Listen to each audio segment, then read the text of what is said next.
Shalom, estamos en la reunión de escritores con el Rav Dr. Michael Leitman. Hola, Dr. Leitman. Sí, vamos a empezar con nuestro primer tema, este y oeste. En las últimas semanas se ha reabierto una herida que no ha llegado a cicatrizarse con respecto a los niños de los yemenitas que se dice que fueron secuestrados en los años 50 del siglo pasado. Se abrió por primera vez la tumba de uno de los niños que se dijo que se había muerto. Y también desapareció una computadora con materiales de investigación en el tema. También salió una nueva serie llamada Enigma de Meshulam que repasa el asunto a través de la investigación hecha por un rabino llamado Uzi Meshulam y su grupo. Este asunto es un capítulo de ruptura profunda en la sociedad israelí entre los judíos orientales y los occidentales. La pregunta es, ¿esto es una cuestión más profunda? Dr. Leitman, yo no quiero tocar ese tema porque temo que eso puede herir los sentimientos que yo entiendo cuán profundos son.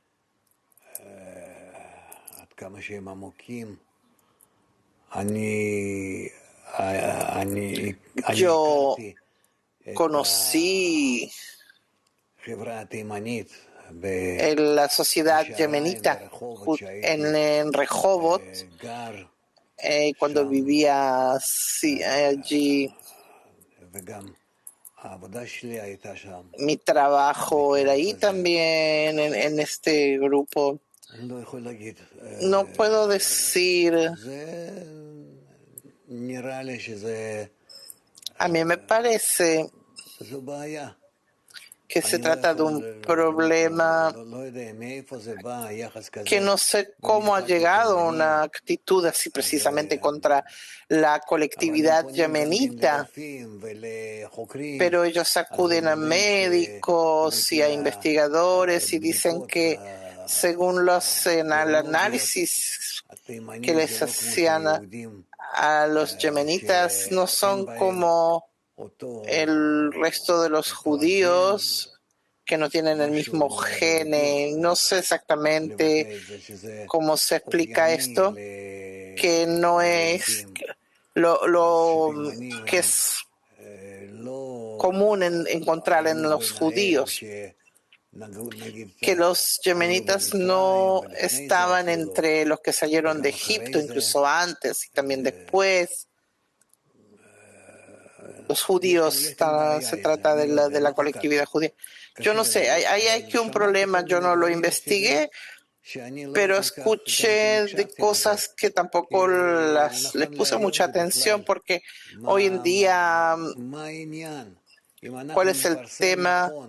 Que si publicamos debidamente, ¿qué tenemos que hacer para llegar a la corrección final que está ante nosotros, antes de los demás, antes de la humanidad completa? Y no importa de qué grupo étnico o pueblo del que viene la persona, lo principal es llegar al amor al prójimo.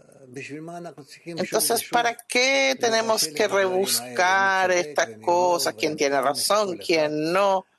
¿Cuánto está o no relacionado a la raíz de la nación? Lo principal no es lo que se relaciona con mi raíz, sino lo importante es adherirme a la raíz espiritual, llegar a esa raíz. Y por eso creo todos estas formas, todas estas habladurías, es porque el pueblo de Israel no entiende a dónde quiere llegar, como con esto todos somos iguales y uno se siente atraído a la meta de la creación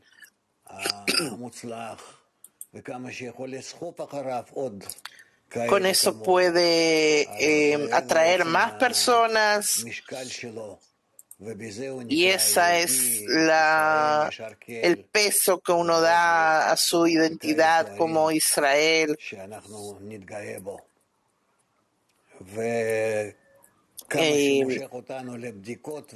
Y cuando nos llevan a las raíces de dónde somos, todos venimos de la tendencia al mal y no tenemos ninguna preferencia de unos o de otros. Yo respondería a todas estas cosas así. La pregunta, dice Dudi, es: ¿existe hoy la posibilidad de cubrir una herida muy, muy dolorosa, aunque sea histórica? Borrar todo lo que hubo y llegar y dirigirse al propósito de la creación. Eso es lo único que tenemos que ver frente a nosotros. Lo que ha pasado, somos todos sucios, egoístas, totalmente putrefactos, hediondos. Y eso es la verdad. Vinimos todos de la tendencia al mal y tenemos que llegar todos solamente a la corrección, a la tendencia al bien, lavarnos con la luz superior y llegar limpios a la conexión. Y de nosotros al Creador. Si estoy en el lado ofensivo, entonces entiendo, puedo entender, puedo borrar y empezar desde el principio, soy un hedor total y empiezo desde el principio. Está bien, pero si estoy del lado de una víctima, algo horrible que me ha pasado a mí, a mi congregación, a mi familia, y me alimenta hasta el día de hoy, eso no es bueno. Sí, sí. ¿Quién tiene la culpa? El Creador. Él es el que instiga entre nosotros, que es para despertarnos a las correcciones.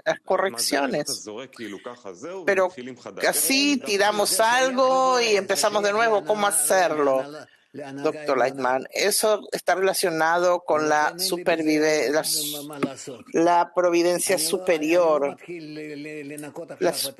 Ahora no empiezo a limpiarme a mí, a otros, de cosas que pasaron hace 100 años, 2000 años. Tenemos que borrar todo eso. No hay diferencias. Llegamos a un estado en el que estamos ante la corrección total de todos. Todos tienen que estar en un 100%. Entonces ahora yo veo ante mí 7 personas, hombres, mujeres. No hay ninguna diferencia en relación a la corrección final. Todos somos iguales en relación a la corrección general. Todos cumplimos la corrección, cada uno, para adherirnos al Creador. Entonces, ¿qué hay que seguir discutiendo? Yo aún siento dolor a nivel emocional. Eso no es bueno porque tú te vas para el lado contrario, tú despiertas las reshimot, las reminiscencias de los lugares que no están corregidos y tú tienes que dirigirte a lo corregido, donde todos nos incluimos, todos somos iguales, nos ayudamos unos a otros para llegar a la corrección final, corregirse. Incluso en una situación como esta, que secuestraban a los niños de sus madres. Yo no entro a esas cosas porque eso no tiene solución, dice el Dr. Lightman. Como judíos hicieron eso con judíos, socialistas, comunistas, contra los yemenitas y con los orientales en general. El Creador así lo dispuso, en definitiva. Al final, no hay nada más que Él. ¿Por qué lo hizo? Para que hoy superemos todas esas cosas.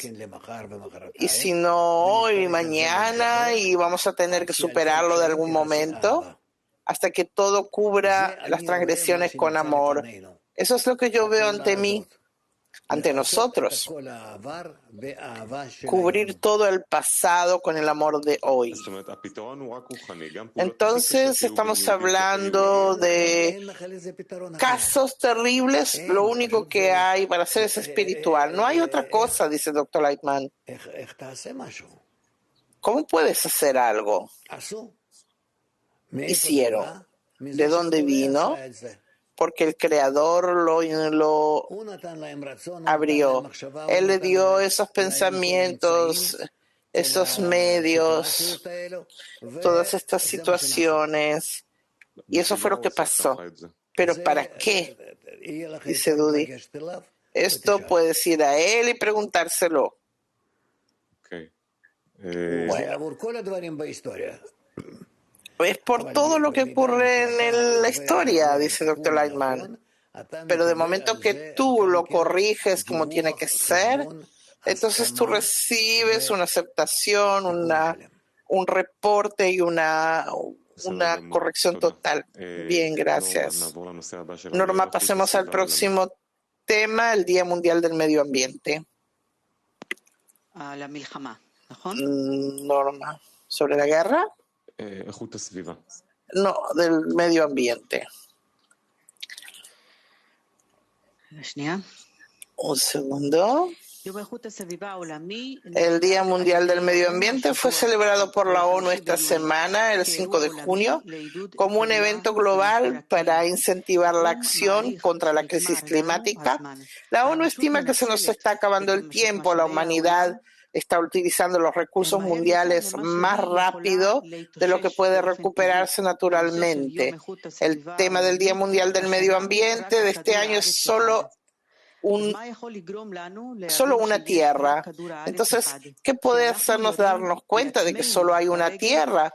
Que nos estamos disparando a nuestros propios pies en nuestras acciones hacia la tierra. Dr. Lightman, la humanidad no puede hacer nada si avanzamos como lo estamos haciendo hasta ahora, sin un giro total hacia la conexión, porque por medio de la conexión vamos a poder tomar alguna decisión y triunfar sobre el deterioro que nos lleva a la muerte total en el planeta. No hay lo que hacer. Tú ves que la gente grita y habla, cuántas asambleas, decisiones, nada ayuda.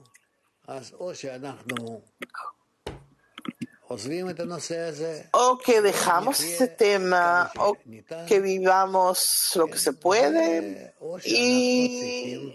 o que tenemos que aceptar lo que nos dice la Cábala. Y la Cábala nos dice que la humanidad no podrá hacer nada consigo misma hasta que no trate la tendencia al mal que hay en ella. Y entonces cuando decida que la tendencia al mal general es la razón, y en contra de esto hay solamente conexión entre las personas que no tienen más remedio que acudir al Creador y gritar y exigir para que haga el cambio de su tendencia a la tendencia al bien. Nada va a ayudar fuera de esto. Si la humanidad lo entiende y realiza esta acción, todo va a estar bien. Y si no, será el fin.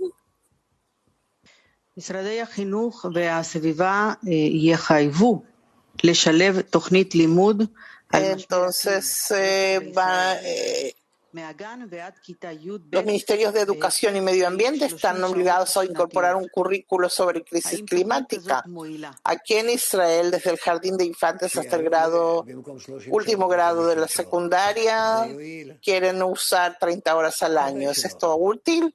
Dr. Lightman, ¿tú crees que pueden estar 500 horas? ¿Eso va a ayudar de algo?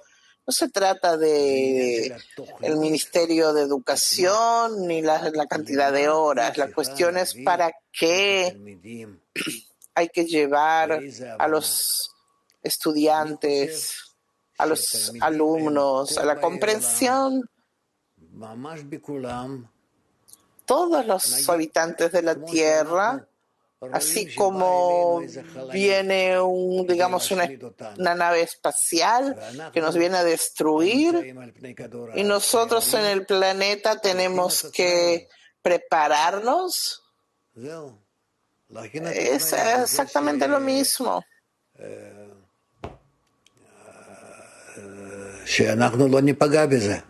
Que no salgamos afectados. El tratamiento aquí es conectarse y acudir solo desde acudimos a la fuerza positiva desde la fuerza negativa que hay en nosotros. Entonces, ¿cuál debería ser el programa educativo adecuado para una crisis climática en las escuelas? Doctor Leitman, la crisis climática es el resultado de la crisis en las relaciones entre las personas. Tenemos que explicar a las personas que tenemos que estar más cercanos a nivel interno, y por medio de esto vamos a poder dominar los cambios climáticos. ¿A partir de qué edad es importante? Yo creo que de 3, 4 años, 5 seguro, los niños ya pueden captar estas cosas. Gracias. Sí, pasaremos a nuestro siguiente tema, la brecha salarial entre los docentes en Israel. Shelley, adelante. Shelley. Esta semana miles de docentes salieron a manifestar en contra de la brecha salarial entre docentes veteranos y docentes noveles. Según un estudio del Centro de Investigación de la Knesset, el salario de un profesor con 10 años de experiencia, por ejemplo, es de 7.770 shekel frente a los 18.000 de un profesor con 31 años de experiencia. Es decir, los más veteranos ganan mucho más que los supuestamente nuevos. El secretario general del Sindicato de Maestros afirmó que el sistema educativo se está desangrando por el abandono de los docentes, y el gremio magisterial definió la manifestación que fue la mina de apertura de esta semana y amenazó con futuros desórdenes, al tiempo que enfatizó que el sistema se está derrumbando con masas de maestros que se van de la profesión docente debido a las malas condiciones. El abandono masivo del sistema educativo es solamente una cuestión de salarial, doctor Leitman, también salarial y también de honor. Yo recuerdo cuando yo estaba en la escuela, muchos niños que terminaban la escuela cuando yo todavía estaba en quinto o sexto grado de la primaria, yo veía chicos al fin del plan estudio de docencia que eran mejores que los mejores de ellos iban a ser maestros. Era algo muy prestigiado y realmente convenía a nivel económico, era un buen ingreso, y en vez de ir a la universidad gratuitamente, sin exámenes de ingreso, preferían ir a ser maestros. Y luego eso cambió. Eso depende también del salario y también del estatus del maestro. Hay que trabajar sobre esto. Y primero que nada hay que dar un buen sueldo. sin compromisos, porque la docencia es un trabajo muy importante y es una profesión muy difícil. No es fácil ser maestro. Yo les aumentaría el salario, las condiciones para reforzarlos. Eso es lo que puedo decir al respecto. Es decir, a nivel de salario, ¿usted cree que vale la pena premiar a los maestros jóvenes, nada menos que a los que llevan 30 años, precisamente porque introducen sangre nueva? ¿A qué uno atrae, cómo uno atrae a una profesión? Dándoles un buen sueldo a los principiantes. Sí, es realmente absurdo que uno está 30 años al sistema, recibe mucho más y los jóvenes no soportan. Luego se van. La pregunta, yo pude hablar con algunos de los docentes nuevos que han ingresado al sistema. Dicen que no son solo los temas salariales, también está la naturaleza de la relación entre los maestros. Los mayores no los aceptan. Es como que el maestro nuevo, como que están abandonados a su suerte. Y entonces ellos dejan. ¿Por qué en Israel, el pueblo del libro, de la educación? ¿Dónde has visto eso? Dice el doctor Lina, así nos llaman. Sí, bueno, nos llaman. Entonces, ¿por qué aquí es la actitud tan problemática y despectiva hacia los maestros? En todo ya sabemos por qué. Es un problema. Ese es el problema, porque nos desconectamos del proceso que tenemos que pasar todos como pueblo. ¿Y dónde está el lugar de los maestros, los docentes? ¿Cómo enseñarles para que ellos enseñen? ¿Cómo dirigirse debidamente a los propósitos reales? Todo eso hay que corregirlo. ¿Cuál es realmente el lugar del maestro en la sociedad israelí, que no está corregida, pero en una sociedad que funciona como tiene que ser? ¿Qué lugar tiene el maestro?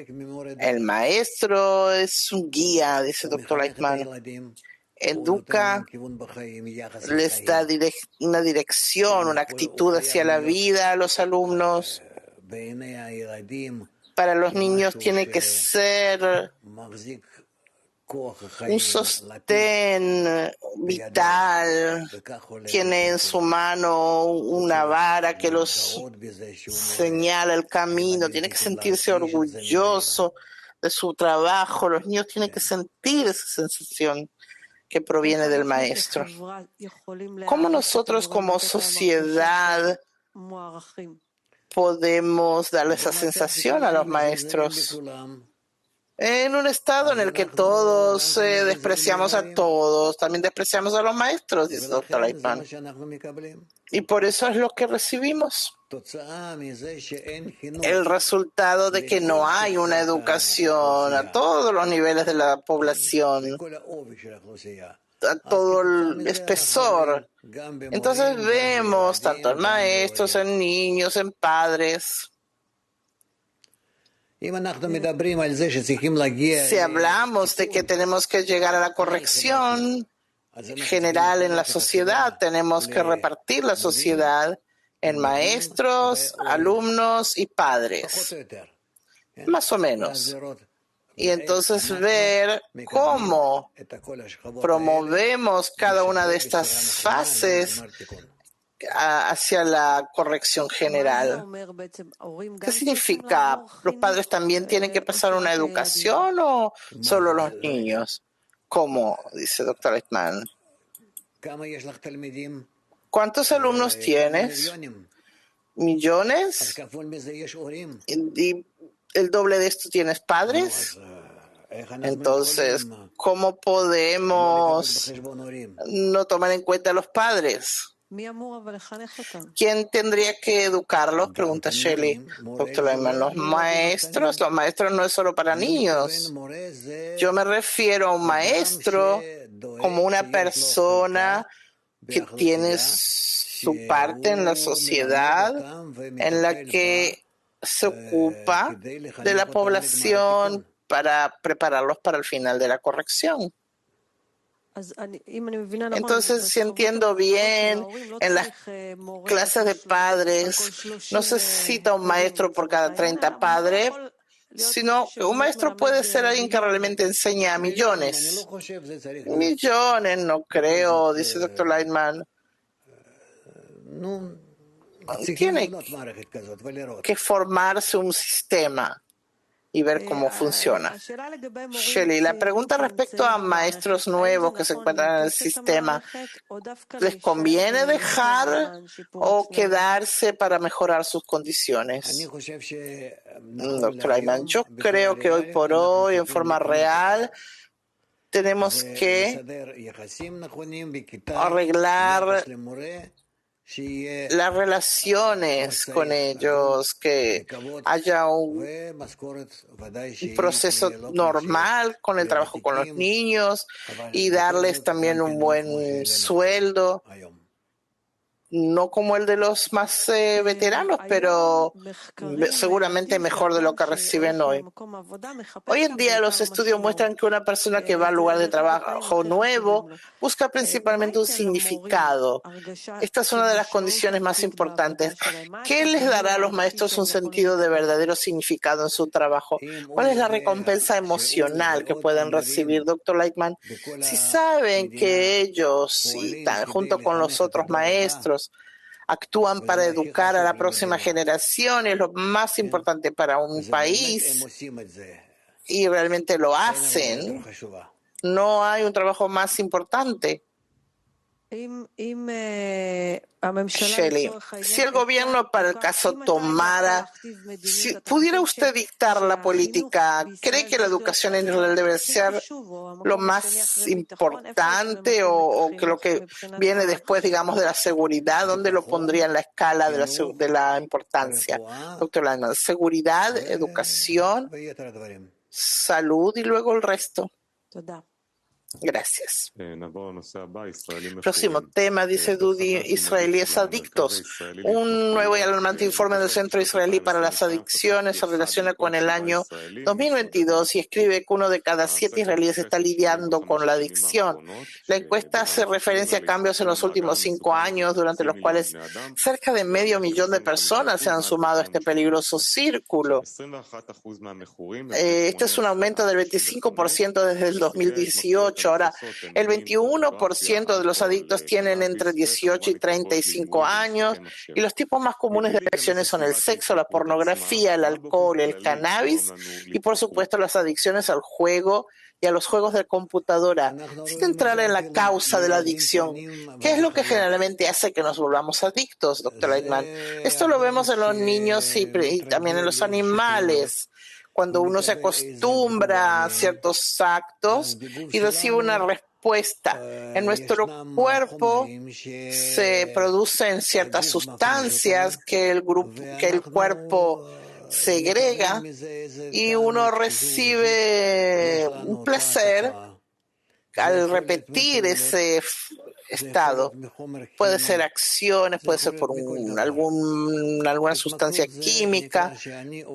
La adicción es que yo hago un acto químico, físico, o incluso escuchar una música, alguna música específica. Entonces entro en un sentimiento especial que eso me droga.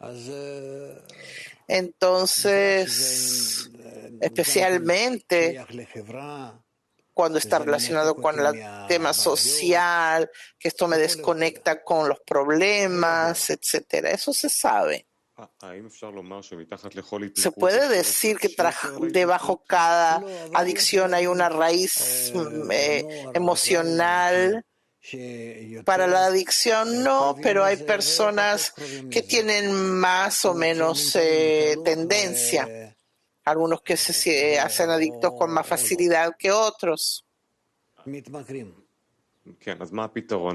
Entonces, ¿cuál es la solución? ¿Cómo nos inoculamos contra la adicción de cualquier tipo?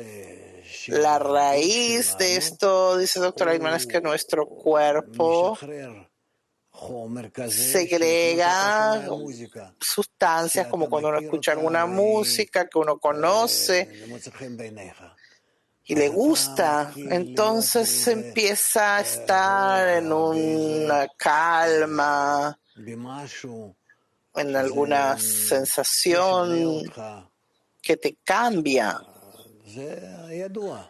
Eso se sabe. Es lo que como se dice un éxtasis. ¿Se puede manejar esto, tratar? Hay casos que sí, hay casos que no. A veces hay cosas más altas, más grandes, más espesas. Entonces, ¿qué conviene serse adicto a algo positivo? Y así esto nos va a sacar del otro. Sí, nosotros no tenemos que ser adictos al placer mayor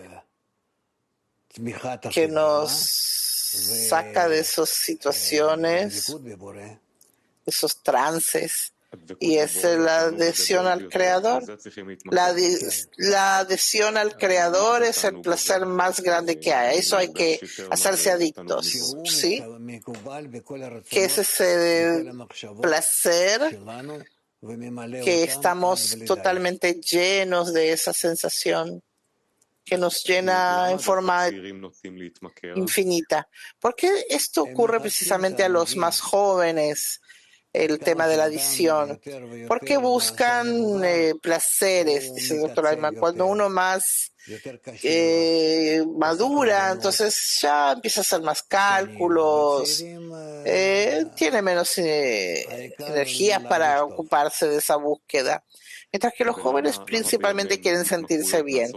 ¿Y por qué justamente hoy, dice Dudi, es más común ver adicciones, doctora Emna? Porque es más fácil encontrar con qué.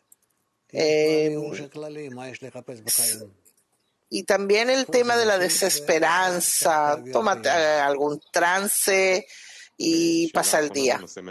Última pregunta, el tema. Más del 90% de las personas que sufren de adicciones no buscan tratamientos. Hay personas que son adictas a todo tipo de cosas. ¿Hay forma de rehabilitarlos? Doctor Ayman, sabemos que la medicina hoy en día no puede tratar este problema porque ¿qué les puede dar? ¿Puede desconectarme del placer, pero me da algo a cambio? No. No, no lo puede hacer.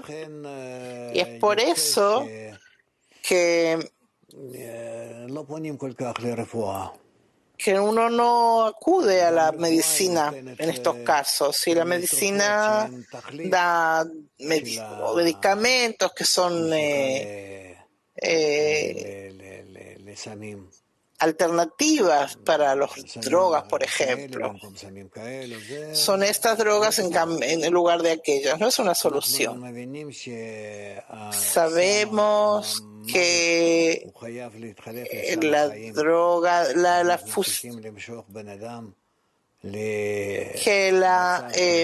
droga de la vida es más fuerte que la de la muerte. Y que a través de esto podemos sentirnos más adheridos al Creador y sentirnos más adictos a Él.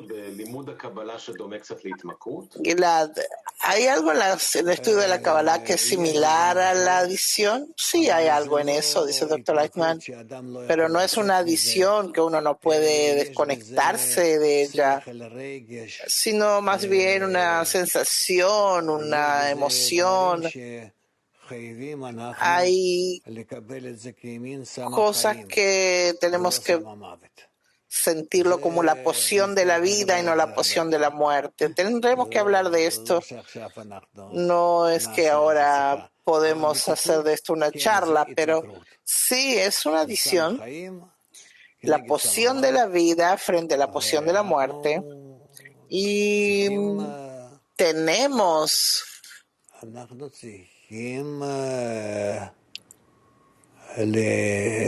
que acercarnos a eso.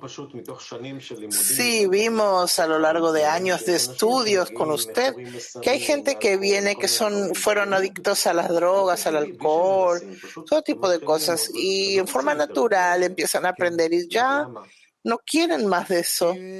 ¿Por qué ocurre esto, doctor Landman? Porque ellos invocan la luz que reforma y esto les influye. Es también como una droga, como una poción que los eleva por encima de su deseo de recibir a un nivel más alto de llenado y ellos se sienten que eso les puede hacer mejor que una droga. Se puede decir que hay una raíz espiritual a la adicción. Hay razones por las que uno se siente adicto. Sí, la luz superior es la adicción más alta. Entonces uno puede estar, a veces se puede encontrar en la droga, en el alcohol, en todo, dice el doctor Leitman. ¿Qué nos viene a enseñar esta forma de vida? Que busquemos la poción correcta, la droga correcta, que es la poción de la vida. Bueno, pasemos al próximo tema, la inestabilidad social en el mundo por la crisis económica mundial. Norma, la guerra en Ucrania afecta dramáticamente a la economía mundial. El mundo teme que la decisión de los países de la Unión Europea esta semana de imponer un embargo sobre una gran parte del petróleo ruso solo incrementa la crisis energética que se estima que es la peor desde la crisis del petróleo de 1973. En las últimas semanas, el Banco Mundial ha estimado que para finales de 2022 se espera un salto de más de 50% en los precios mundiales de la energía y un salto alrededor del 40% en los precios de los alimentos. El temor inmediato es que cientos de millones de personas se vean afectadas por una grave crisis alimentaria y muchas verán obligadas a renunciar a los nutrientes básicos. Se están produciendo extensas manifestaciones en Grecia, e incluso violencia en Irán, Sri Lanka y otros países. Turquía tiene una profunda crisis económica y en Estados Unidos y Reino Unido se han registrado más de 40 años de inflación. Entonces, se han registrado una inflación más alta de los 40 años últimos. Entonces, ¿qué tan peligrosa es la inestabilidad social que está creciendo en el mundo como resultado de la crisis económica? ¿Cuál tiene que ser el cálculo, doctor Leitman?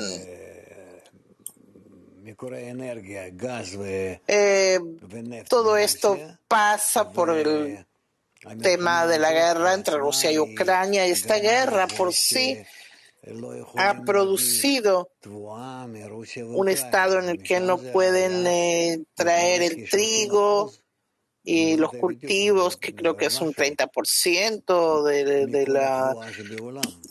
de lo que del sustento mundial. Es por eso que es un problema que no está en esto solamente, sino que el occidente, todos estos países occidentales, o así podemos decir,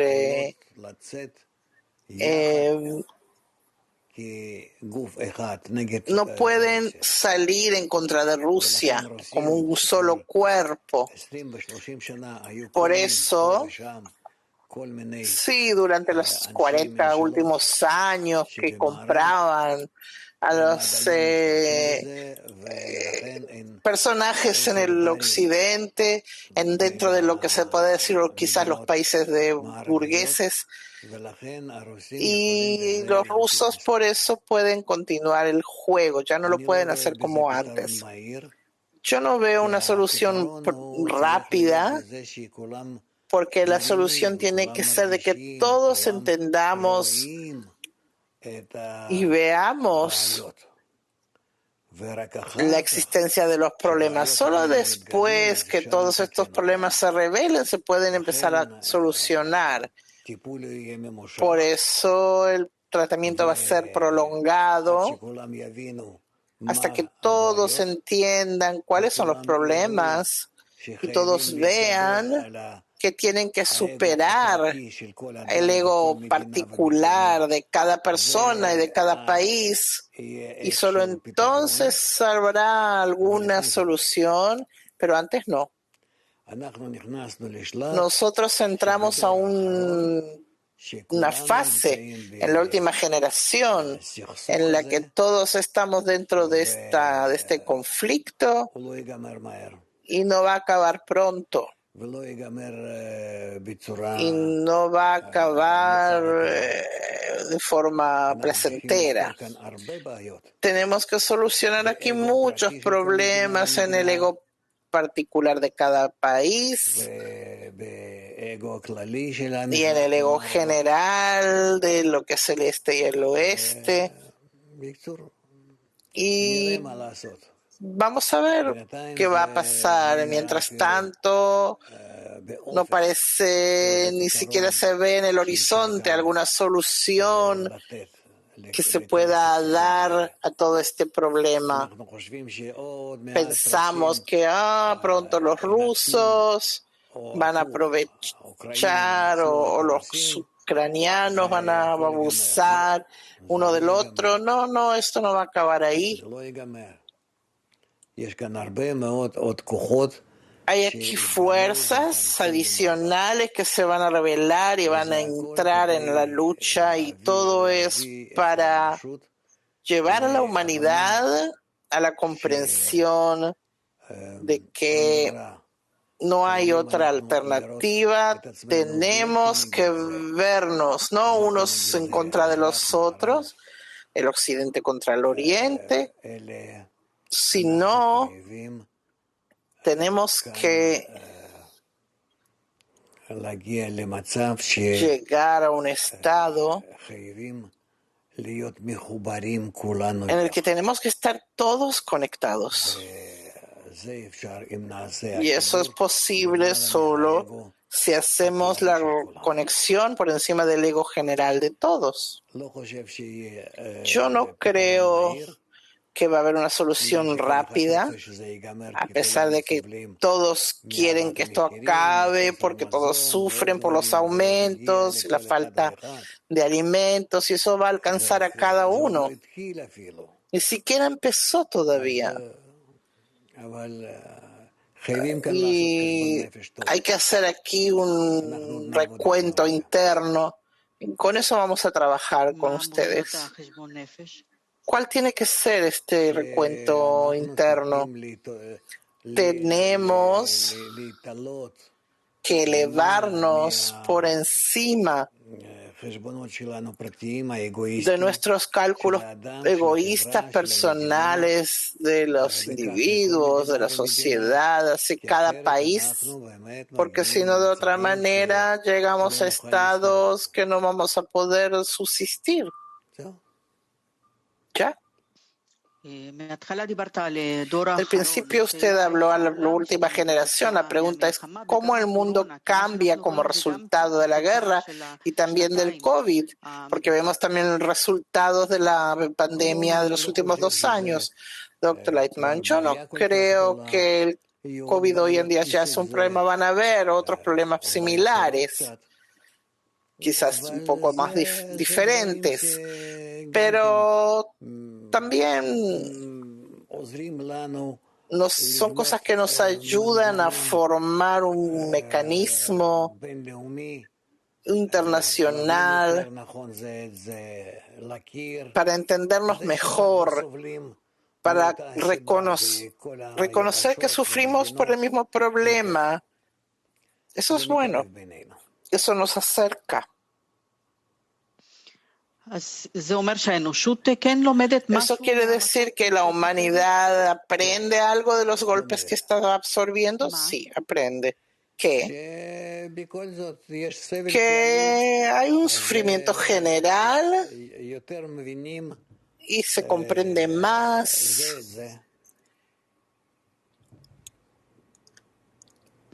Entonces, si la humanidad aprende cómo tiene que manifestarse en este estado actual la garantía mutua. Oh, señora, tú ya hablas de la garantía mutua. Nadie quiere considerar al otro. Eso ya... Si estamos hablando de cuestiones de dinero, conexiones, comunicaciones de negocios, pero garantía mutua, eso significa que yo reconozco que dependo de todos y entonces me ocupo de todos porque por medio de ellos yo me corrijo a mí mismo. Pero eso ya es un estado todavía en el nivel egoísta, porque yo dependo de los demás. Pero ya de esa manera podemos llegar a algún acercamiento, una consideración uno de otros, como digamos entre padres e hijos. Pero eso todavía es a nivel egoísta. Esperemos que lo logremos pasar. Sí. Última pregunta al respecto, pero hay más violencia. Vemos que toda esta inestabilidad que hay en el mundo como resultado de la guerra va en aumento. Sí. Entonces, ¿cómo entendemos que hay más dependencia, interdependencia, pero por otro lado vemos más violencia? ¿Cuán peligroso es esto?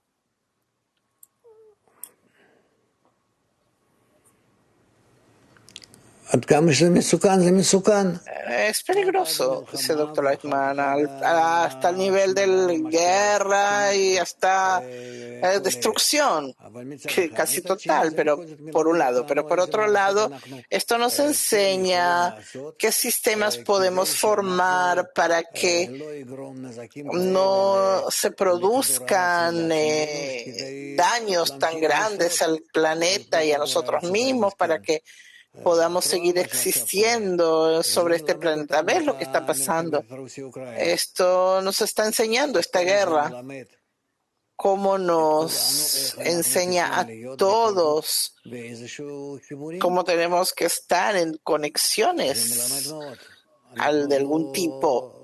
Aún no vemos el fin de esta guerra, ni tampoco cómo podemos arreglarnos después de una guerra así entre dos pueblos, pero es un aprendizaje importante. Jaime, lo que no entiendo es si la humanidad aprende de estos golpes y la violencia, entonces, ¿por qué vemos que la violencia total en general sigue escalando? Más guerras, más hostilidad, a pesar de que la humanidad puede aprender. Doctor Leitman, eso es lo que se llama reconocimiento del mal, que sin él no puede haber corrección, Jaime. Da la impresión que toda esta revelación hace crecer la violación, la violencia. Doctor Leitman, el incremento en la violencia produce el reconocimiento del mal para que las personas vean cuánto esta situación es mala, es negativa. ¿Cómo nos lleva esto a la corrección? Dice Jaime. doctor Lightman. Primero tiene que haber un reconocimiento del mal. Primero se tiene que revelar el mal y luego se revela la corrección. O por falta de alternativa, o porque se reconoce que tenemos, con todo el mal que hay dentro, hacer un arreglo de algo. Pero tiene que revelarse el mal. Y entonces, ¿qué va a pasar? Dice Jaime. ¿Qué va a pasar? Dice doctor Lightman, que viene una pareja al juzgado gritando y uno exige al otro y otro exige a este, etcétera, por un lado. Y por otro lado, tienen apartamentos, niños y todo es un conflicto terrible. Entonces, de a poco ven que no se pueden separar, que pero viven juntos y no tienen otra alternativa, y tienen hijos en común. Entonces llegan a la corrección. La revelación del mal tiene que ocurrir. Ok, dice Dudi. Pasemos al último tema. Ahora escuchamos que Uri Zohar, uno de los personajes más importantes del cine de hace muchos años, que en los años 70 se hizo religioso. Usted lo conocía, ¿no? Sí, pero no de muy cerca. ¿Qué recuerda usted de él? Era un buen artista, era muy israelí, muy típico para los israelíes, un carácter israelí, un artista a nivel israelí. No podía ser un personaje que no fuera israelí, tal cual. Era honesto, tenía un alma buena. A comparación de su amigo, ¿cómo que se llama? El compinche que estaba con él siempre. ¿Cómo es su nombre? Arik Einstein. Sí, Arik Einstein.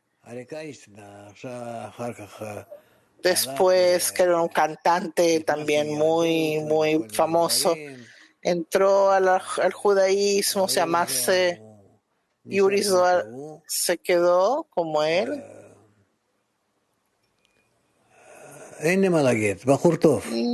Muy buen nombre.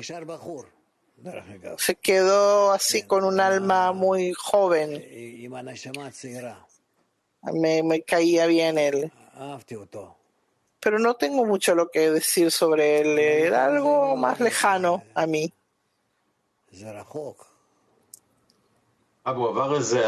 Él pasó ese proceso de regreso a la religión, más o menos cuando usted empezó a estudiar la Kabbalah, empezó con la Kabbalah, sí, Uri Zohar. Sí, no solamente en ese momento. Yo estudiaba con quien él empezó a estudiar. ¿Cómo se llamaba ahí en Jerusalén? El Rav Silver. Sí, Rav Silverman. Sí. Él había estado conmigo en Rehovot varias veces. Uri Zohar, que falleció ahora, Arik Einstein falleció hace tiempo. Hablamos de él. Sí, últimamente lo habían menospreciado. También hablaron de él en la radio, tampoco no lo quisieron.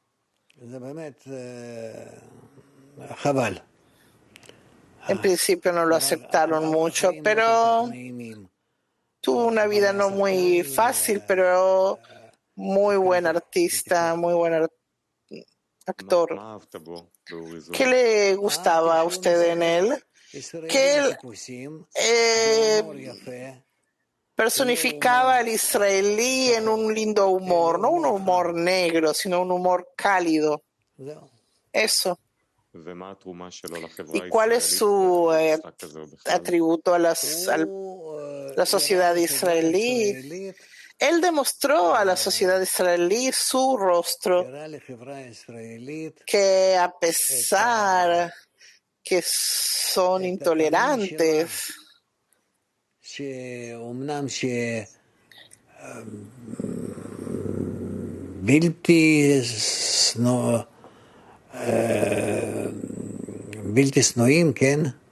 ¿Cómo se dice? Sí, intolerantes, pero así soy y eso me gusta. Él amaba al pueblo de Israel, la tierra, el Estado de Israel, como un amor de real. Y yo no veo eso en otros. ¿Qué hace que uno deje en su apogeo del éxito y se convierta en religioso? Ya estamos hablando de Arik Zohar. Yo estaba hablando ahora de Arik Einstein. No, hablábamos solamente de Uri Zohar, que él había sido artista. Sí, a él lo conocí, como dije, a través del Rav Yitzhak Silverman. Bueno, él dejó el escenario, el teatro, la televisión en su apogeo y se hizo religioso. Sí, él estudiaba ya en Jerusalén, en una yeshiva. Entonces, sí, la pregunta es, ¿qué hace que uno de repente, bueno, lo convencieron de que el Rav Silverman lo convenció? Tú ves lo que está escrito en este libro, en aquel libro, cómo hablan, cosas comunes, no hay nada especial en eso. Es algo bonito. Ustedes estaban en un mismo punto, usted se fue a la Kabbalah y él a la religión. Él también aprendía algo de la Kabbalah porque el propio Isaac Silverman era cabalista, que falleció también, pero no hace mucho. Incluso mi hijo, Uri, estudió en su yeshiva en Jerusalén. Y ya. Muchas gracias, ahora estamos más claros. Terminamos nuestra reunión de esta semana. Nos vemos dentro de una semana porque tenemos Shavuot, ¿sí? ¿Todo bien entonces? Que tengan todo bien, con más sonrisa, Norma. Pásenlo bien y nos vemos en la comida del viernes. Gracias. Toda. Bye.